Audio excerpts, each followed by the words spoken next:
Doctor ortho Ayurvedic oil और capsule, अब दर्द भी घुटने टेकेगा। ट्रंप ने कहा, मैं यूएन में 3 साजिशों का शिकार हुआ, संयुक्त राष्ट्र से जांच मांग की, अमेरिकी सीक्रेट सर्विस भी शामिल होगी।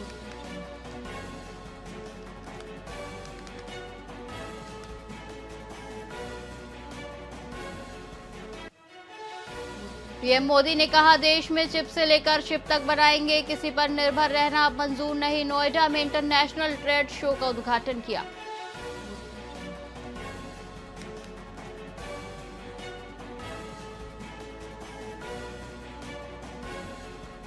रायपुर में फिल्म हेरा फेरी स्टाइल में 5 करोड़ की ठगी की गई। 100 दिन में पैसा डबल का झांसा। लग्जरी सेमिनार 100 करोड़ की लाइव ट्रेडिंग दिखाकर निवेश अब फरार।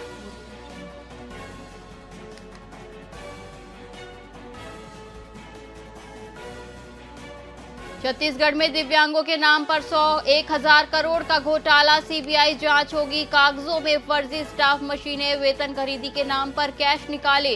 पूर्व मंत्री 7 रिटायर्ड आईएएस जांच के घेरे में।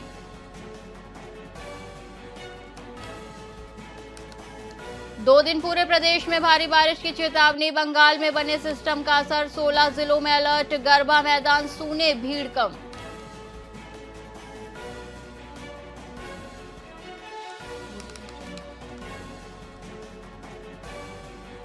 नमस्कार, आप देख रहे हैं वीआईपी न्यूज और मैं हूं आपके साथ एकता। और बुलेटिन की शुरुआत करेंगे डोंगरगढ़ की खबर से।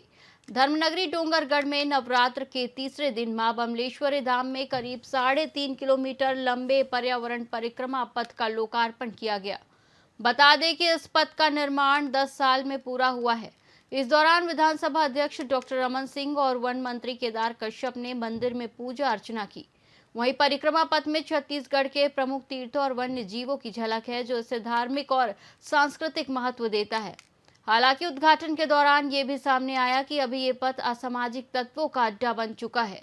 डॉक्टर रमन सिंह ने कहा कि ये तभी सफल होगा जब भक्त और जनता इसका सही उपयोग करे। पावन अवसर में वन मंत्री केदार कश्यप जी और हमारे सभी वरिष्ठ साथी, जिला पंचायत के अध्यक्ष, उपाध्यक्ष, पूर्व हमारे विधायक साथी, यहाँ के नगर पालिका के अध्यक्ष और बमलेश्वरी समिति के सदस्य सहित सभी पार्षद और जिला पंचायत के बाकी सदस्य भी उपस्थित रहे। डोंगरगढ़ के सारे वरिष्ठ कार्यकर्ता आज यहाँ मौजूद हैं। माँ बमलेश्वरी परिक्रमा पथ की कल्पना 2015 की है। 2015 में पहली बार जब यहाँ बैठ के आपके लोगों के साथ चाय पीते पीते एक कल्पना बनी थी। एक प्रश्न पूछा गया था, क्या इसमें एक परिक्रमा हो सकता है? तो उस समय दिमाग में आया था कि फॉरेस्ट वालों से बात करके फॉरेस्ट क्लियरेंस करने के बाद, मगर उस दिन की कल्पना 15 से आज 2025 में साकार हुआ है। तो निश्चित रूप से अद्भुत ये परिक्रमा का पथ है। माँ बमलेश्वरी के साथ साथ ये पूरा का पूरा सर्वधर्म के लिए एक समन्वय का स्थान भी बन चुका है। जैन धर्म में है, बौद्धिज्म यहाँ पे है, माता के दरबार तो यहाँ ही है, सभी समाज के इष्ट देव यहाँ पे विराजते हैं। और ये परिक्रमा पथ में सभी छत्तीसगढ़ के बड़े देवी देवताओं का मूर्तियों को सिंबॉलिक रूप से रखा गया है। हमारे जो धार्मिक आस्था के केंद्र माँ बमलेश्वरी की इस पावन धरा पे बमलेश्वरी के इस परिक्रमा पथ है, इसका शुभारंभ माननीय विधानसभा के अध्यक्ष में हो रहा है। और जो उन्होंने 2015 में इसकी आधारशिला रखी थी और आज वो पूर्ण हो रहा है। निश्चित तौर पर हमारे जितने भी श्रद्धालु हैं, जितने भी भक्त यहाँ पर आएंगे, उनके ये आस्था का केंद्र बिंदु बनेगा। विश्वविद्यालय के नवरात्र और दशहरा के दौरान स्नातक पूरक परीक्षा आयोजित करने के फैसले पर छात्र संगठनों ने विरोध जताया है। एनएसयूआई के पूर्व अध्यक्ष ऋषि शास्त्री के नेतृत्व में छात्रों ने परीक्षा टालने की मांग की है। जब छात्रों ने प्राचार्य को ज्ञापन सौंपना चाहा तो उन्होंने इसे लेने से इनकार कर दिया।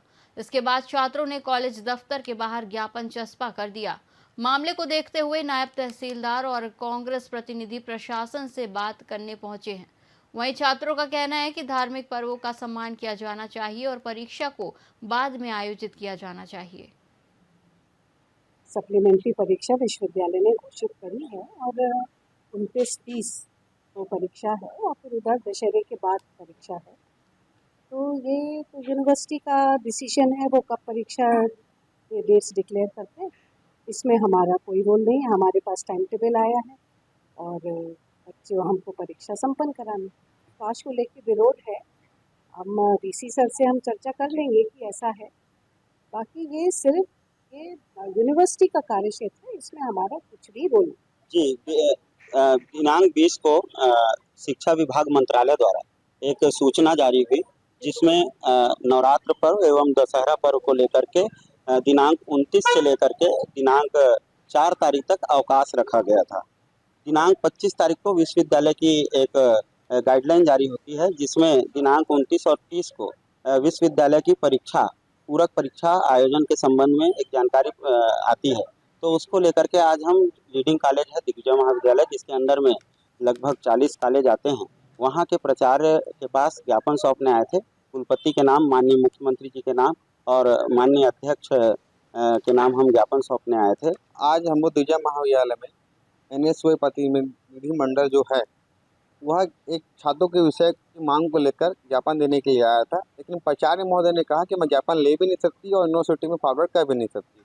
हम ये कहना चाहते हैं, ज्ञापन लेना और देना दोनों अधिकार होता है, लेकिन प्राचार्य ने जिस तरह से उनका रवैया रहा कि हम छात्रों पर FIR करा देंगे, ये गलत है। जब हम ज्ञापन देना अपराध हो गया है क्या? आज की स्थिति ऐसी हो गई है। दुर्ग के सुराना महाविद्यालय में राज्य की रजत जयंती के उपलक्ष्य में एक दिवसीय सेमिनार अंजोर मिशन 2047 का आयोजन किया गया।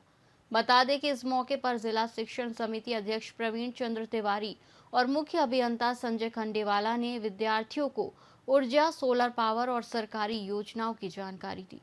वहीं कार्यक्रम में छात्रों ने बढ़ चढ़कर हिस्सा लिया और कहा कि इस तरह के आयोजन से उन्हें नई तकनीकी और योजनाओं को समझने का अवसर मिलता है।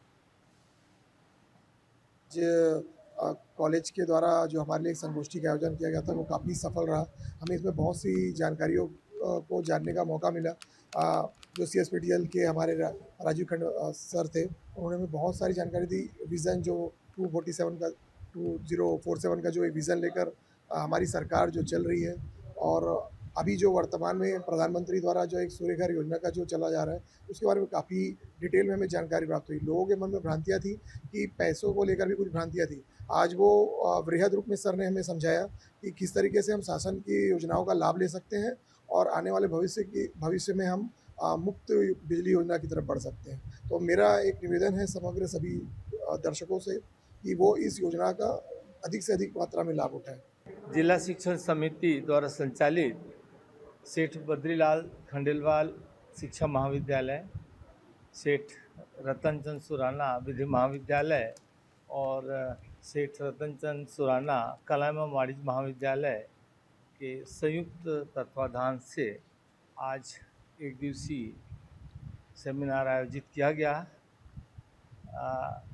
सेमिनार का विषय था विज़न 2047 to 50।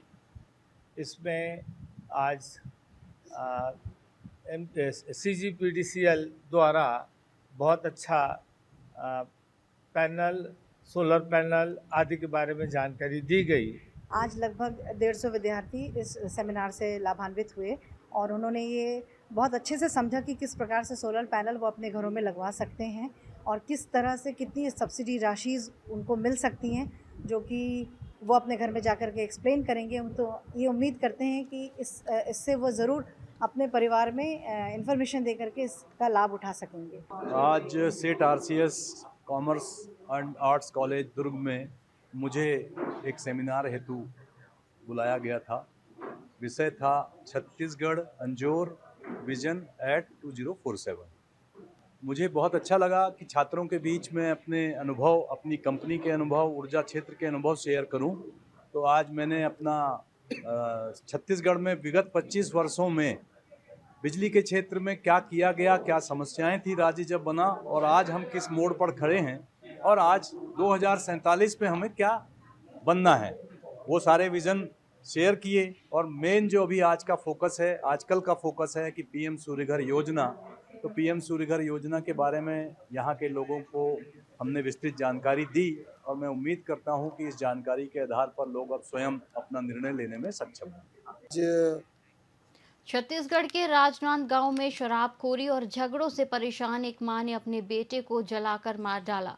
घटना राजनांदगांव के अटल आवास कॉलोनी की है, जहां 60 साल की सुहागा बाई ने अपने बेटे वीरेंद्र साहू को पेट्रोल डालकर आग के हवाले कर दिया। पड़ोसियों ने आग बुझाई और उसे अस्पताल पहुंचाया, लेकिन 90% तक जल जाने के कारण उसकी मौत हो गई।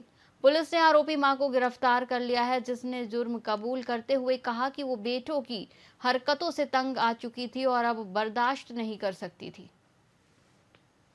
एक घटना हुई थी जिसमें एक महिला सुहागा बाई, उन्होंने अपने विकलांग बेटे को पेट्रोल डाल के आग लगा दी।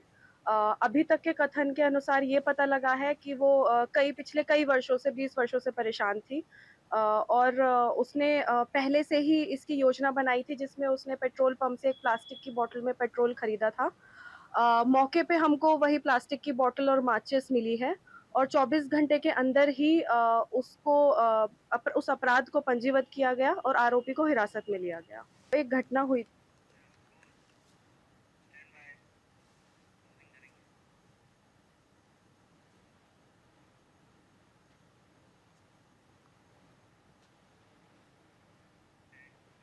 इस बुलेटिन में फिलहाल इतना ही। आप देखते रहिए वीआईपी न्यूज़। नमस्कार।